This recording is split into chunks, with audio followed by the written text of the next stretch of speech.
2018 के चुनाव में क्या हुआ था, बीजेपी ने 47 सीटें जो है वो लिंगायत की जीती थी। करीब 42.5% वोट बीजेपी को यहां पर लिंगायत समुदाय का मिला था, जो कि बहुत बड़ा वोट है। कांग्रेस को 25 सीटें लिंगायत की मिली थी, उन्हें 38.6% वोट लिंगायतों का हासिल हुआ था। जेडीएस और बीएसपी का गठबंधन था, उन्हें 5 लिंगायत सीटों पर जीत मिली थी, लिंगायत उम्मीदवार उनके मिले थे और 10.6% उनका वोट प्रतिशत था। अन्य की संख्या 1 और उन्हें 8.3% वोट मिला था। ये 78 लिंगायत बहुल जो सीटें हैं उसका आंकड़ा हम आपको बता रहे हैं।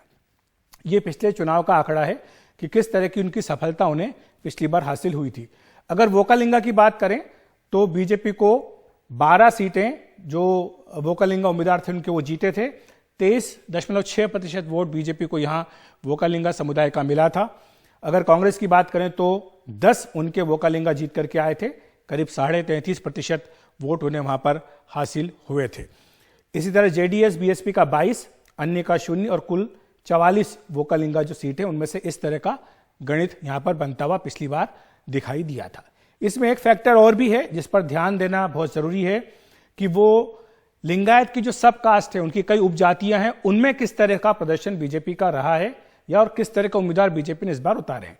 तो इस बार बीजेपी ने पंचम साली जो कि लिंगायत का उप समुदाय है उसके 18 उम्मीदवार दिए हैं, जबकि कांग्रेस ने 14 उम्मीदवार पंचम साली के दिए हैं। सदरू के बीजेपी ने 11, कांग्रेस ने 7, वीराशेवा के बीजेपी ने 8, कांग्रेस ने 3 और बनजिगा के बीजेपी ने 7, कांग्रेस ने 4, जबकि अन्य उपजातियों के बीजेपी ने 24 और कांग्रेस ने 18 उम्मीदवार चुनाव मैदान में उतारे। तो ये पूरा विश्लेषण है और इससे बिल्कुल स्पष्ट होता है कि कर्नाटक में जाति का फैक्टर कितना महत्वपूर्ण है। इसी पर अधिक चर्चा करने के लिए हमारे 2 सहयोगी हमारे साथ जुड़ रहे हैं। निहाल किदवई, निहाल आपसे ये जानना चाहेंगे, वी राघव भी हमारे साथ जुड़ गए हैं। निहाल, आपसे समझना चाहेंगे जाति का फैक्टर जिस पर हमने इतने विस्तार से चर्चा की है कितना महत्वपूर्ण है जब उम्मीदवारों का चयन होता है उस समय। देखिए, जब उम्मीदवारों का चयन किया जाता है तो इस बात का तो आप जानते ही हैं कि ख़ास तौर पर ध्यान रखा जाता है कि जिस कॉन्स्टिट्यूएंसी के लिए उनका चयन किया जा रहा है वहाँ पर सबसे ज़्यादा आबादी किनकी है।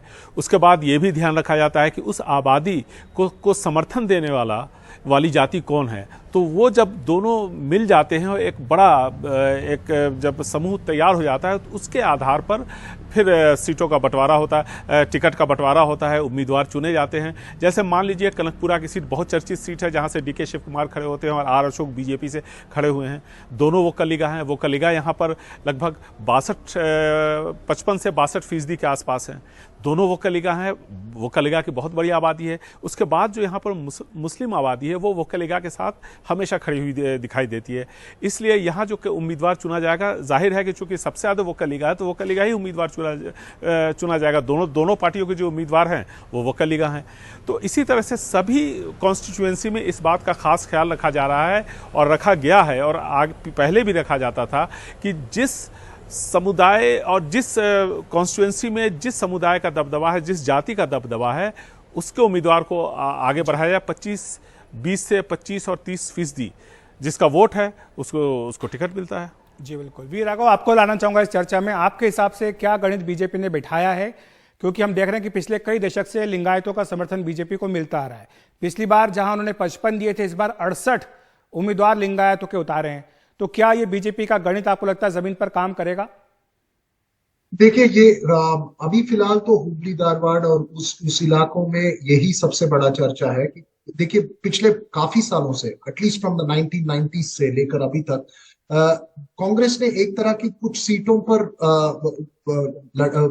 compete करना ही छोड़ दिया है। और जैसे हुबली धारवाड़ सेंट्रल जहां जगदीश शेट्टर का सीट है, 1994 से वो एमएलए रहे वहां।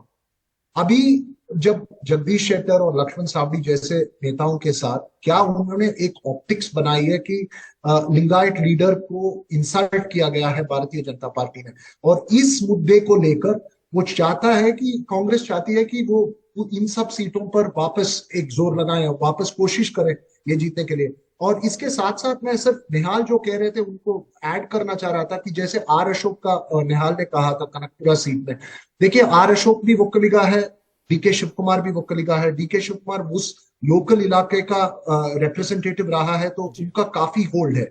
अभी देखिए कांग्रेस में दूसरा नेता है सिद्धरामैया, जो अहिंदा कास्ट का है, और सिद्धरामैया का भी एक वोट ब्लॉक होता है हर कंस्टिट्यूएंसी में। जैसे जो कुरुबा वोट होता है वो सिद्धरामैया का होता है।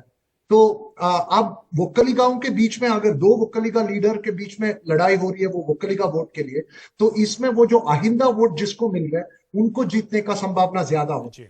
तो ये ऐसे अरिथमेटिक भी काफी कॉन्स्टिट्यूएंसीज में होता है कि जहां थर्ड कैंडिडेट कौन सा पार्टी से है, और वो जो थर्ड सेक्शन है जो अहिंदा या वक्कलिगा या लिंगायत, इन तीनों में से जो तीसरा है वो किसके पक्ष में जाएगा। तो काफी इंटरेस्टिंग है इन सब मामलों में। आपको देखना चाहिए कि कितना लिंगायत वर्सेस लिंगायत बैटल्स होता है, कितना वक्कलिगा वर्सेस वक्कलिगा, कितना Lingayat versus वक्कलिगा versus AHINDA battles. वो इंटरेस्टिंग एनालिसिस। काफी दिलचस्प आपने जानकारी दी है। निहाल, आप एक चीज और समझना चाहेंगे, लिंगायत की अगर बात करें तो कई उपजातियां, हमने ब्रेकअप भी दिया कि उन उपजातियों में से किस पार्टी ने कितने उम्मीदवार अपने चुनाव मैदान में उतारे हैं, इनमें किस पैमाने का खास तौर से ध्यान रखा गया है जब आप उपजातियों की बात करते हैं? तो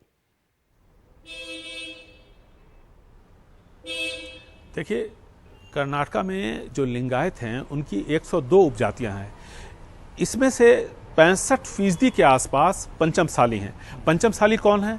वो लिंगायत जो कि बेलगावी, गुलबर्गा और इसके आसपास के इलाके में सीमित रहे। जब लिंगायतिज्म शुरू हुआ तब से वो उससे जुड़े रहे, और ख़ास करके जो ग्रामीण जो अर्थव्यवस्था है उससे वो जुड़े हुए हैं। चाहे वो खेती का काम करें, मवेशी पालन का काम करें, इससे जुड़े हुए औजार बनाएं, या फिर जो भी उत्पाद है, कृषि का उत्पाद है, वो बाजार तक पहुंचाए, ये सब पंचमसाली अपने को कहते हैं। ये तकरीबन 65% के आसपास है। इसलिए आप देखें कि इस बार जो सबसे ज़्यादा बीजेपी ने टिकट दिया है पंचमसालियों को ही दिया है, और पहले भी वो पंचमसाली को ही देते थे। इस बार थोड़ा जोर ज़्यादा है। इसलिए भी ज़्यादा है क्योंकि इस बार पहली बार पिछले 30 साल, 3 दशकों में ये देखा गया है कि पंचमसालियों ने येदियुरप्पा और बसवराज बोम्मई, जो कि फॉरवर्ड क्लास के लिंगायत हैं, सादर कम्युनिटी से आते हैं, इनके खिलाफ यहाँ पर विद्रोह किया। 2 बार मुख्यमंत्री बसवराज बोम्मई के घर का घेराव किया, शिवमोगा पहुंच गया, वहां हल्ला हंगामा किया।